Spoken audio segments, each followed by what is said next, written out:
नमस्कार भाई। तो जो मैंने द हिंदी एडिटोरियल की शुरू की थी series for CAPF assistant commander 2023, ठीक है, उसको मैं कंटिन्यू करूँगा। ठीक है, आपको मैं लाइन बाय लाइन हर हर मतलब वर्ड का, हर लाइन का मीनिंग बताऊँगा। ठीक है, इससे आपकी वोकैब भी स्ट्रांग होगी। ठीक है, जो भी मेन वर्ड द हिंदू में यूज़ होते हैं ना, वो आपको वोकैब स्ट्रांग करने में बहुत ज़्यादा हेल्प करेंगे। ठीक है, उनके मीनिंग भी मैं आपको कंटिन्यूसली बताऊँगा। ठीक है, तो प्लीज़ यार जो भी देख रहा है ना, ठीक है, चैनल को सब्सक्राइब कर देना, लाइक कर देना, शेयर कर देना और कमेंट कर देना। ठीक है, आपकी कोई सजेशन हो, आपकी कोई इंप्रूवमेंट चाहिए। ठीक है, ऐसे क्या है ना, द हिंदू पढ़ने में बहुत ज़्यादा टाइम लग जाता है। ठीक है, खुद अंडरस्टैंड करने में। जो भी नया बिगनर है ना, वो एक बार मेरे से लाइन बाय लाइन समझो और फिर खुद जाके द हिंदू का पूरा न्यूज़पेपर पढ़ना। ठीक है, आपको बहुत ज़्यादा हेल्प मिलेगी। और अगर हेल्प मिलेगी तो थोड़ा सब्सक्राइब कर देना। ठीक है, शुरू करते हैं विदाउट एनी टाइम वेस्ट। ठीक है, ए चैनल एक्वायर्ड एंड डेलीमॉस फॉर द स्टेक होल्डर। ठीक है,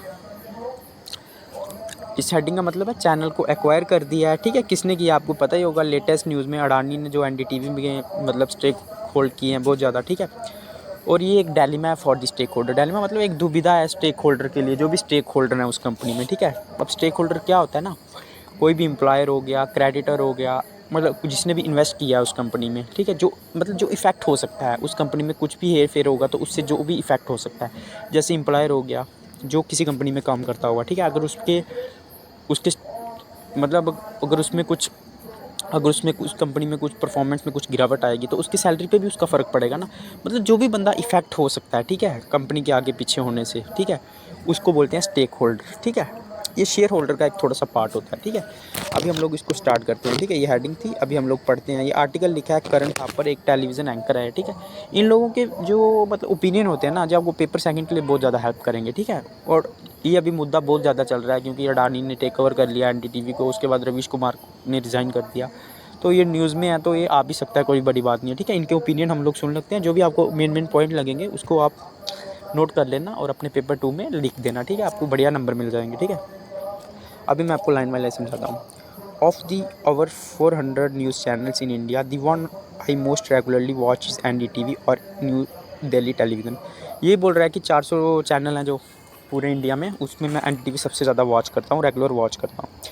तो I am often critical of its content and occasionally of its anchoring. I am nonetheless and admirer of both. बोल रहा है कि मैं उसका क्रिटिक्स भी हूँ, ठीक है, उसकी जो एंकरिंग करता है वो उसके कंटेंट का, लेकिन मैं एडमायर भी करता हूँ उसको। ठीक है, उसके बाद so the likelihood that fairly shortly Gautam Adani will become NDTV's major stakeholder with the power to significantly change the channel is a matter of concern. Does this herald the end of NDTV as we have known it? ठीक है, तो इन्होंने ये बोला है कि so the likelihood. अब likelihood का क्या मीनिंग है इधर? पॉसिबिलिटी।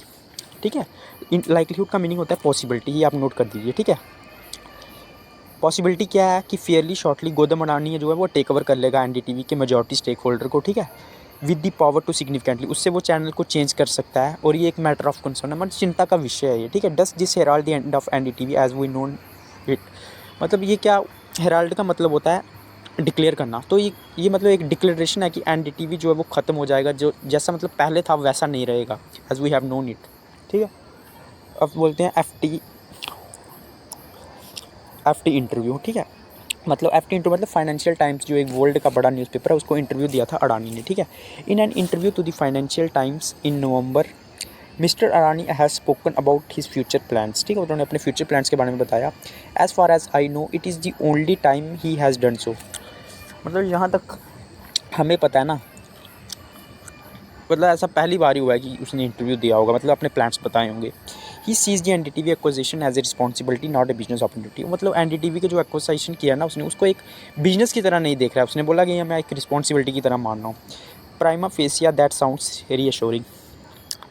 प्राइमा फेसिया क्या होता है ना, मतलब अगर आप इसको देखोगे ना ऊपर ऊपर से किसी चीज़ को देखना, तो एक मतलब आश्वासन लग रहा है। साउंड्स रीशोरिंग मतलब आश्वासन की तरह है। ठीक है, मतलब एक कॉन्फिडेंस बता रहा है, जताने की कोशिश कर रहा है वो। ठीक है, but the rest of the interview offers good reasons for raising some question. जो बाकी का इंटरव्यू था ना, उसने थोड़े बहुत क्वेश्चन रेज कर दिए। ठीक है, दे arise out of mister Adani's concept of India's in media independent.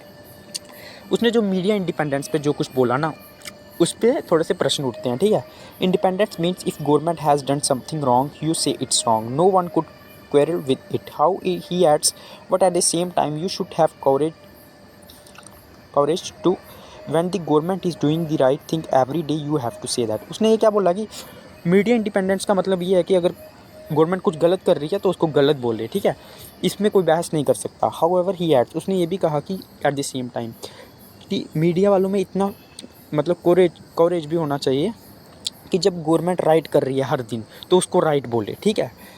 तो फिर ये बोलता है जिसने ये आर्टिकल लिखा है, which government does the right thing, मतलब कौन सी गवर्नमेंट हर दिन अच्छा ही करती है। आई नो ऑफ नन, मैं तो किसी को नहीं जानता, ठीक है। And what do you need, why do you need courage to acknowledge it, तो करेज क्यों चाहिए उसको एक्नॉलेज करने के लिए मीडिया को, ठीक है। तो उसके बाद the board suggest the wider constituency of journalism is pressuring you to be only adversarial, it is not. Adversarial क्या होता है ना, जो विरोध करता है।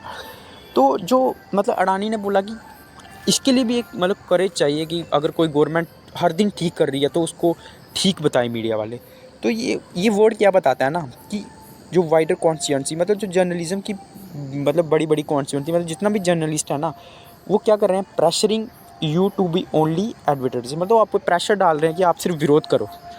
अडानी ये बोल रहा है कि जितने भी मीडिया एजेंसी है वो आप पे सिर्फ प्रेशर डाल रहे हैं कि आप सिर्फ विरोध करो, कि ऐसा नहीं है, इट इज़ नॉट। उसके बाद journalist needs to be objective, अभी अपना ओपिनियन बता रहा है जो आप लिख सकते हो पेपर 2 में। अगर आपको ऐसा कुछ आ गया कि जर्नलिज्म कैसा होना चाहिए तो journalism needs to be objective. Objective का मतलब होता है जो फैक्ट पे बेस हो, ना कि अपने ओपिनियन बताए। आजकल आपने मीडिया में देखा होगा कि बहुत सारे जर्नलिस्ट हैं ना वो अपने ओपिनियन बताते हैं, ये नहीं होना चाहिए, वो नहीं होना चाहिए। तो ये बोल रहा है कि जर्नलिस्ट ऑब्जेक्टिव होना चाहिए, मतलब फैक्ट्स पे बेस होना चाहिए। They need to evaluate each story in terms of its merit, not take sides और इवन बी न्यूट्रल। बोल रहा है कि उनको मेरिट मतलब जो क्वालिटी है ना उस पे बेसिस पे किसी स्टोरी की बात करनी चाहिए, ना किसी की साइड लेनी चाहिए और ना कि न्यूट्रल लाने की कोशिश है। जो फैक्ट है वही बोलना चाहिए।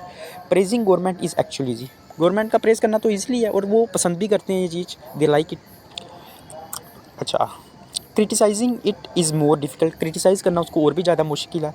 This is where courage comes in, courage इसमें चाहिए क्रिटिसाइज़ करने के लिए। I am not sure if mister Adani's concept of media independence embraces this, मतलब ये जो बंदा बोल रहा है कि मैं ये श्योर नहीं हूँ कि मिस्टर अडानी ने ये भी सोचा होगा कि करेज है ना जो वो क्रिटिसाइज़ करने में लगता है, उसको तो वो नहीं लेंगे। एम्ब्रेसिस का मतलब होता है लेना, इस तरह की चीज़ को तो मानी ने सोचा ही नहीं होगा अडानी ने।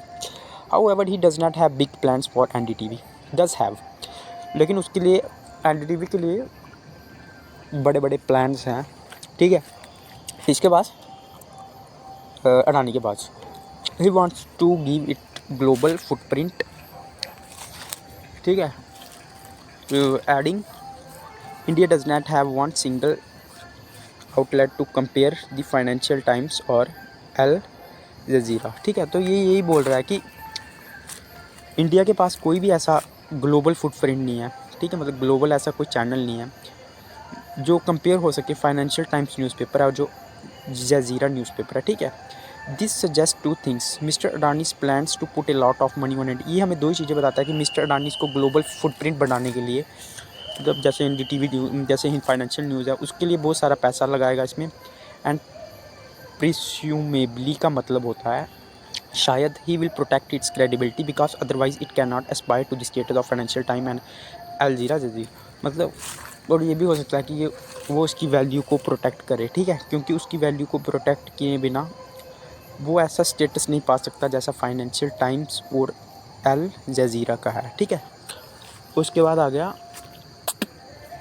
The dilemmas to sort out, मतलब जो दुविधा है ना जिसको सॉर्ट आउट करने की ज़रूरत है, ठीक है। The problem is this laudable ambition clashes with his concept of media independence, जो मतलब उसकी एम्बिशन है ना, मतलब जो प्रशंसनीय योग्य हैं वो किससे टकरा रहे हैं ना, उसका जो मीडिया इंडिपेंडेंस का मतलब जो उसका कंसेप्ट है, ठीक है। And perhaps places him securely with A terrible dilemma, वो जो उसको एक दुविधा में डाल रहा है, और मे बी टू चाहे दो, शायद जहाँ दो दुविधा में डाल रहा है।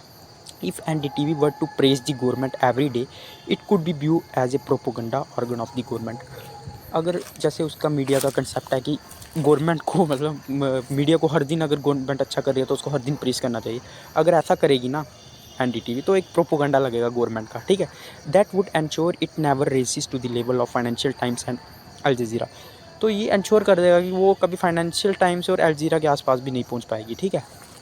उसके बाद but mister Adani has possibly not grasp that it is objectivity and the courage to be critical that has made the Financial Times a great paper। तो मिस्टर अडानी शायद इस चीज़ को समझ ही नहीं पा रहा कि ऑब्जेक्टिविटी की वजह से, मतलब फैक्ट्स पे बात जो करता है वो चैनल, उसकी वजह से, and the courage to be critical, मतलब जो करेज चाहिए क्रिटिकल होने के लिए, जो फाइनेंशियल टाइम्स को एक ग्रेट न्यूज़पेपर बनाता है क्योंकि वो क्रिटिकल है, ठीक है, गवर्नमेंट की तारीफ़ नहीं करता है ज़्यादा। That is also true of Al Jazeera. Al Jazeera का भी यही है। Sadly not when it covers its own government in Qatar. उसने अपनी गवर्नमेंट को ही कवर नहीं किया कतर में, तो सोच लो उसमें कितना करेज है। The other dilemma is arguably more likely to present itself sooner. एक और जो डिलेमा है ना, दुविधा है ना, वो इनके सामने जल्दी आ जाएगी, ठीक है। Mister Adani has the money to make NDTV global. Adani के पास तो बहुत ज़्यादा पैसा है उसको ग्लोबल बनाने के लिए एनडीटीवी को। He can put it on satellites that reach every corner of the globe. वो उसको सैटेलाइट में पुट कर सकता है जो कि हर, मतलब पूरे वर्ल्ड में पहुंचा सकता है उसको। But if its credibility has been undermined it will anyone want to watch it. अब अंडरमाइंड का मीनिंग मैंने आपको पहले बताया था, किसी चीज़ को कम करना। ये डेली यूज़ होता है वो, ठीक है, इसको नोट कर दो। द हिंदू बार बार एक ही तरह के वर्ड यूज़ करती है, ठीक है। उसके बाद आप खुद ही फ्ली फ्लो में पढ़ोगे ये न्यूज़पेपर। आपने अगर थोड़े दिन मेरे से समझ लिया, उसके बाद आप खुद ही पढ़ोगे, ठीक है। लेकिन इसके बाद मेरे से पढ़ के एक बार जरूर से आप खुद पढ़ना। तो उन्होंने ये बोला कि ग्लोब तक तो वो पहुंचा देगा, लेकिन उसकी जो क्रेडिबिलिटी है, जो उसकी मतलब वैल्यू है जिस पे वो अभी तक चल रहा था, अगर उसको ही कम कर दिया तो क्या कोई वॉच करेगा उसको। Perhaps a section of non resident Indian still aching for the land they have left and not fully at home where they are but not many are. मतलब ये वही बोल रहे हैं कि वही बंदे बात करेंगे जो नॉन रेजिडेंट्स हैं, जो विदेशों में रहते हैं, जिनको थोड़े बहुत इमोशन है इंडिया के लिए, वही शायद उसको वॉच करेंगे, लेकिन वो भी ज़्यादा नहीं करेंगे। The essence of the channel in question. Essence हो गया मतलब जो उसकी, जो उसको क्या बोल सकते हैं, मतलब जो कंक्लूजन है, मतलब जो उसकी जो मेन मतलब उसका समरी है ना, वो भी क्वेश्चन में है, ठीक है। There is one and other concern which mister Adani has not addressed but in fact critical to any success he has in mind for his new channel, ठीक है। एक और कंसर्न है जो मिस्टर अडानी ने एड्रेस ही नहीं किया, but is in fact critical to any success he has in mind for his channel. तो उसके बाद NDTV has a distinct character. NDTV एक मतलब अलग कैरेक्टर है, लॉयल ऑडियंस है उसकी, हाई रेपुटेशन है। After spending hundreds of crores to buy it and perhaps thousands of crore to make it global, does it make sense for mister Adani to make changes that could damage and undermine population. तो इन्होंने यही बोला कि उसकी अपनी एक reputation है channel की, अपनी लॉयल ऑडियंस है, ठीक है। तो क्या मतलब थाउजेंड्स ऑफ करोड़ तो उस पर स्पेंड कर देगा अडानी, लेकिन यह कोई सेंस बनेगी कि उसको चेंज ही कर दे, उसकी रेपुटेशन को ही कम कर दे। He therefore needs to retain its best anchor. तो उसको अपने जो बेस्ट एंकर है ना, उन्हीं को रिटेन करना चाहिए जो अभी तक काम कर रहे थे, and correspondents. Without them NDTV is just hardware. उसके बिना तो एनडीटीवी बस एक हार्डवेयर ही है। But will they say stay if he tempers with the objectivity and curbs their freedom of speech. तो ये बोल रहे हैं कि क्या वो एनडीटीवी के साथ रहेंगे अगर वो उनकी ऑब्जेक्टिविटी, मतलब जो वो फैक्ट्स पे बात करते हैं, उसको ही कम कर देंगे और उनका फ्रीडम ऑफ स्पीच को ही कम कर देंगे। Perhaps this might temper his thinking. तो ये उसको टेंशन में डाल सकती है अडानी को। New journalist to replace those who leave will not be hard to recruit. मतलब जो न्यू जर्नलिस्ट को रिप्लेस करना जिन्होंने छोड़ दिया, ये कोई ज़्यादा मुश्किल काम नहीं होगा। But good journalist are more difficult one. लेकिन अच्छे जर्नलिस्ट को फाइंड करना मुश्किल होगा। And they probably already have secure well paid jobs. उनके पास तो पहले से ही अच्छी जॉब होगी, जो अच्छे एंकर होंगे। Would they sacrifice them for a venture into the unknown. क्या वो आएंगे अपना काम छोड़ के एनडीटीवी में शामिल होने के लिए, जो भी अननोन है, और जो नया जो मतलब उसको दोबारा रेनोवेट हो रहा है, ठीक है। तो भाई अगर आपको अच्छा लगा तो चैनल को सब्सक्राइब कर देना, ठीक है। मैं डेली आपके लिए लेके आऊँगा, थोड़ा मोटिवेशन मिलता है। चैनल को सब्सक्राइब करो, लाइक करो, अपने कमेंट करो, ठीक है। ओके बाय, धन्यवाद।